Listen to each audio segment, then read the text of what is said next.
Hello friends, कैसे हो आप लोग। आज के वीडियो में हम असाइनमेंट ऑपरेटर्स के बारे में जानने वाले कि असाइनमेंट ऑपरेटर्स क्या होते हैं और हम इसका यूज किस तरह से कर सकते हैं। सो आइए देखते हैं। उससे पहले मैं आपको कुछ बातें बता दूं कि मैंने यहाँ पे वीएस कोड एडिटर ओपन कर रखा है और आज की वीडियो का टाइटल रहने वाला है असाइनमेंट ऑपरेटर्स इन जावास्क्रिप्ट, और मैंने side by side Google Chrome भी ओपन कर रखा है, ये आपको मालूम ही होगा। अब आगे मैं यहाँ पे शिफ्ट वन प्रेस करके एंटर प्रेस करूंगा तो ये सारी बातें मैंने अपने पहले की वीडियो में यहाँ पे बताई हुई है। अगर आपने वो नहीं देखी तो प्लीज यहाँ पे आप जाए।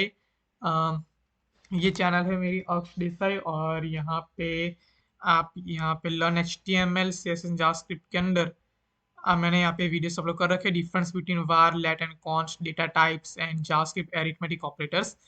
और मैंने टाइप जेएस एनिमेशन में ये कोड विद हैरी डॉट यहाँ पे वेबसाइट के अंदर जाके मैंने आपको लाइव एग्जांपल मैंने यहाँ पे दिया हुआ है। कोड विद हैरी एक बहुत ही अच्छी वेबसाइट और एक बहुत ही अच्छे यूट्यूब चैनल भी है। इसके अंदर आप सारी programming language step by step और बहुत अच्छी तरह से आप सीख सकते हैं। सो अगर आपने ये कोड विद हैरी नहीं इस अगर आपने नाम नहीं सुना, ऐसा हो ही नहीं ऐसा आप हो ही नहीं सकता कि आपने नाम नहीं सुना हो। कोडिटरी बहुत अच्छी यूट्यूब चैनल है और इसके अंदर आप H T M L C S S JavaScript अगर आप वेबसाइट में इंटरेस्टेड हो तो आप H T M L C S S JavaScript jQuery React Bootstrap framework आप यहाँ पे सीख सकते हैं। और अब आगे मैं आपको अगर आपने नहीं सुना, मेरी आपसे रिक्वेस्ट है एक बार इस कोविड हैरी चैनल में जाए, आपको बहुत ही दिल से मजा आएगा। ये मेरी गारंटी है। अब आगे बढ़ते हैं। अब आगे हम पी सेवन डॉट एच मैंने यहाँ पे वीएस कोड एडिटर ओपन कर रखा है पी एट डॉट एच और मैंने यहाँ पे side by side Google Chrome में ये मैंने ओपन कर रखा है। अब असाइनमेंट ऑपरेटर्स होते क्या है और हम उसको जावास्क्रिप्ट में किस तरह से यूज कर सकते हैं, उससे पहले मैं यहाँ पे स्क्रिप्ट टैग लिख दूँ। और असाइनमेंट ऑपरेटर्स मैंने यहाँ पे एक फोटो यहाँ पे ले रखी है, different types of assignment operators. तो जैसे कि इसके पहले की वीडियो में मैंने आपको अरिथमेटिक ऑपरेटर्स के बारे में बताया था। अब आज की वीडियो में जानेंगे असाइनमेंट ऑपरेटर्स के बारे में। तो जैसे इससे इसके सबसे पहले मैं आपको एक एग्जांपल देता हूँ। मैं यहाँ पे राइट क्लिक करके इंस्पेक्ट ओपन कर देता हूँ। और अब मैं यहाँ पे कंसोल के अंदर जाके मैं एक वेरिएबल क्रिएट करूंगा let A is equal to 10। दूसरा वेरिएबल क्रिएट करूंगा let B is equal to 3। Just a minute please.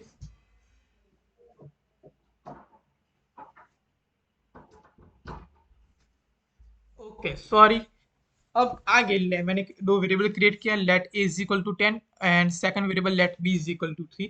और अब अगर मैं यहाँ पे लिखता हूँ कंसोल डॉट लॉग और यहाँ पे मैं लिखूंगा ए प्लस बी।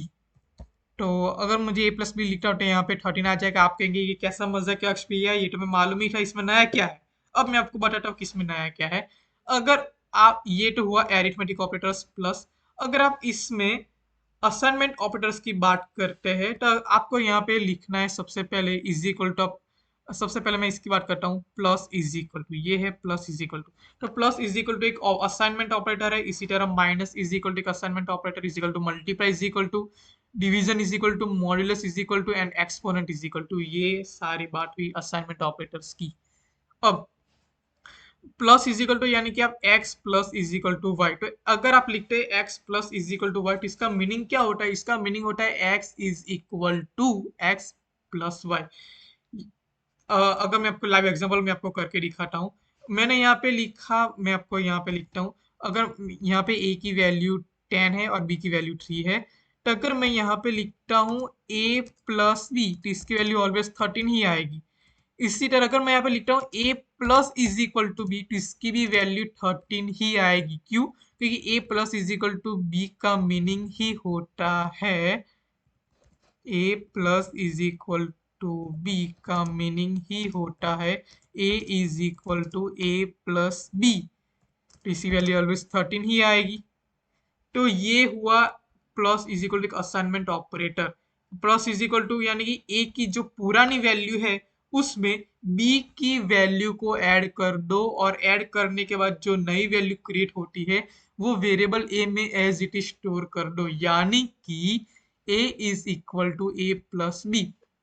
तो ये हुआ पहला असाइनमेंट ऑपरेटर, इसको कमेंट करता हूँ। और अगर मैं यहाँ पे ए प्लस बी लिखूँ तो यहाँ पे ऑलवेज 13 ही आएगा। इसके बजाय अगर मैं यहाँ पे लिख देता हूँ A plus is equal to B, तो उसकी वैल्यू 13 ही रहेगी। यानी कि a plus is equal to B, यानी कि a is equal to a plus B, जैसे मैंने आपको पहले बताया। तो ये हुई पहले assignment operators plus is equal to के बारे में। अगर आप यहाँ पे माइनस लिख देते हो तो क्या आएगा, 7 आएगा। यानी कि a minus is equal to b का मीनिंग क्या होता है, a minus is equal to b का मीनिंग होता है a is equal to a minus b. यानी कि a की जो पुरानी वैल्यू है उनमें से b की वैल्यू को माइनस कर दो, और माइनस करने के बाद जो वैल्यू क्रिएट होती है उस वैल्यू को वेरिएबल a में स्टोर करवा दो। तो ये होती है assignment minus is equal to operator के बाद में इसकी वैल्यू। तो जैसे कि मैंने आपको बताया a minus is equal to B, यानी कि a is equal to a minus b. अगर आप a minus is equal to b न लिखने के बजाय आप यहाँ पे लिखेंगे a is equal to a minus b, तो यहाँ पे 7 ही रहेगा। अगर आप यहाँ पे लिखेंगे a माइनस बी, इसकी वजह आप यहाँ पे a minus is equal to b भी लिख सकते हैं। तो ये हुई असाइनमेंट ऑपरेटर बात। उस एज वेल एज यहाँ पे है एक मल्टीप्लाई इज इक्वल टू, वो भी एक असाइनमेंट ऑपरेटर है। उसी तरह एज वेल एज यहाँ पे भी डिवीजन इज इक्वल टू, वो भी एक असाइनमेंट ऑपरेटर है।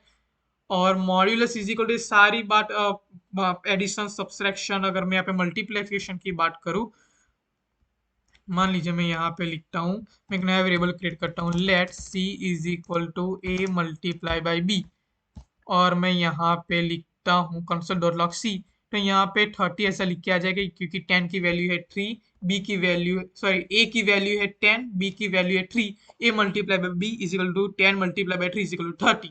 इसके बजाय आप यहाँ पे लिख देते A multiply is equal to B, तो भी इसकी वैल्यू 30 ही रहेगी। क्यों? क्योंकि A multiply is equal to B, यानी कि A is equal to A multiply by B, simple.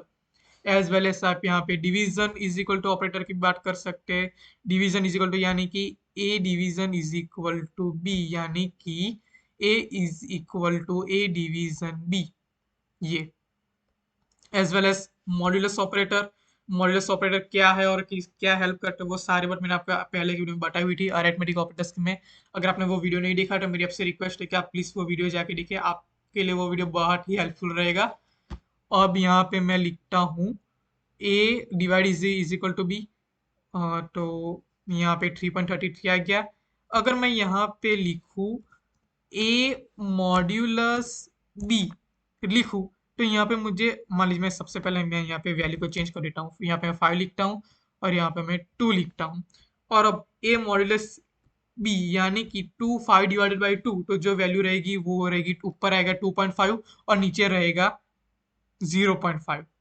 5 divided by 2, तो 2 टू सा oops sorry, a modulus b, तो यहाँ पे 0.5, 5 डिवाइड बाई 2, तो मैं यहाँ पे लिखता हूँ for just suppose a divided by, मैं यहाँ पे लिखता हूँ, तो यहाँ पे आएगा, ऐसा क्यों रहा है, a डिवाइडेड बाई, उप्स यहाँ पे मैं कमेंट्स को कमेंट कर देता हूँ, यस, इसके बजाय ये गलती कर रहा था, a डिवाइडेड बाई b, तो यानी कि 5 डिवाइडेड बाई 2 इज 2.5।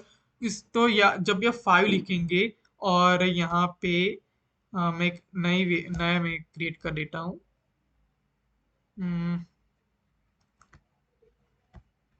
अगर आप यहाँ पे लिखते हो 5, जस्ट अ मिनट, ओके, मैं इसको डोंट सेव कर देता हूँ। अगर आप यहाँ पे लिखते हो, मैं यहाँ पे मैं लिखता हूँ 5, और यहाँ पे मैं लिखता हूँ 2, और यहाँ पे आप लिख, ये क्यों नहीं आ रहा है, और यहाँ पे मैं लिखूंगा 2, ये आ क्यों नहीं रहा है, 4, चलो रहने दो कोई बात नहीं, और यहाँ पे आया 1। तो ये जो हुआ उसको कहते हैं डिवीजन। डिवीजन। और ये जो मैं लास्ट में जो रिमाइंडर में हमें मिला 1, उसको कहते हैं मॉड्यूलस। तो ये हुआ डिवीजन और ये हुआ मॉड्यूलस। तो अगर मैं यहाँ पे वापस आऊँ, तो देखिए ये हमने बात की मॉड्यूलस की और मैं डिवीजन के बारे में बात की। तो अब यहाँ पे a divided by B is equal to a divided by b लिखूँ यानी कि 5 divided by 2 equal 2.5 as well as मुझे a divided by is equal to b लिखूँ तो एज वेल एस वही बात बनेगी 2.5। क्यों? क्योंकि a divided by is equal to b का मतलब ही होता है a is equal to a divided by b। As well as अगर मैं यहाँ पे मॉड्यूलस लिखूँ तो आंसर क्या आएगा? 1 आएगा। देखिए a modulus is equal to b 1 आ गया, क्योंकि जब भी मैं 5 को 2 से डिवाइड करता हूँ तो लास्ट में जो भी डिजिट मिलती है 1, उसी को कहते हैं मॉड्यूलस। तो मॉड्यूलस हुआ। अब लास्ट में लास्ट ऑपरेटर असाइनमेंट ऑपरेटर उसको कहते हैं एक्सपोनेंट ऑपरेटर। तो वो हम किस तरह लिख सकते हैं बताता हूँ। उसी को कहते हैं multiply by multiply multiply is equal to, वो होता है एक्सपोनेंट ऑपरेटर। अगर मैं यहाँ पे लिखूँ जस्ट 2 रेज टू 3 यानी कि 2 रेज टू पावर 3, तो इसका मीनिंग क्या होता है? 2 मल्टीप्लाई बाय 2 तो वो क्या आएगा? 8 आएगा ना 8। इसको कहते हैं एक्सपोनेंट। मैं आपको समझाता हूँ। अगर मैं यहाँ पे लिखूँ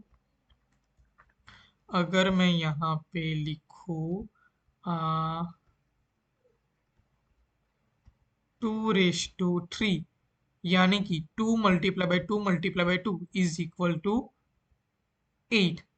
तो ये जो हुआ इसी को कहते हैं हम एक्सपोनेंट ऑपरेटर।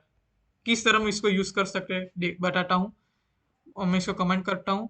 मैं यहाँ पे लिखता हूँ a मल्टीप्लाई मल्टीप्लाई b यानी कि 5 रेज टू 2 कितना आएगा? 25। एज वेल एज अगर multiply multiply is equal to लिखूँ तो वही मीनिंग रहेगा, 25 ही आएगा। इसको कहते हैं एक्सपोनेंट असाइनमेंट ऑपरेटर्स। तो ये सारी हमने बात की असाइनमेंट ऑपरेटर्स के बारे में। Plus is equal to, minus is equal to, multiply is equal to, divided by is equal to, as well as modulus is equal to, and exponent यानी कि multiply multiply is equal to. तो exponent multiply multiply is equal to का मतलब ही होता है x is equal to x multiply multiply by Y, as well as plus is equal to आप use करते हो। तो यहाँ पे x plus is equal to y का मतलब x is equal to x plus y. तो इस तरह मैंने आपको सारी चीजें मैंने आपको बताई। आई होप कि आपको ये वीडियो पसंद आएगा, और अगर कोई भी डाउट है रिलेटेड टू असाइनमेंट ऑपरेटर्स तो आप नीचे कमेंट सेक्शन में पोस्ट आप कीजिए। मैं उसको रिप्लाई जरूर दूंगा। So thank you friends for watching this video, and I will see you next time. Bye bye friends. See you. Tata.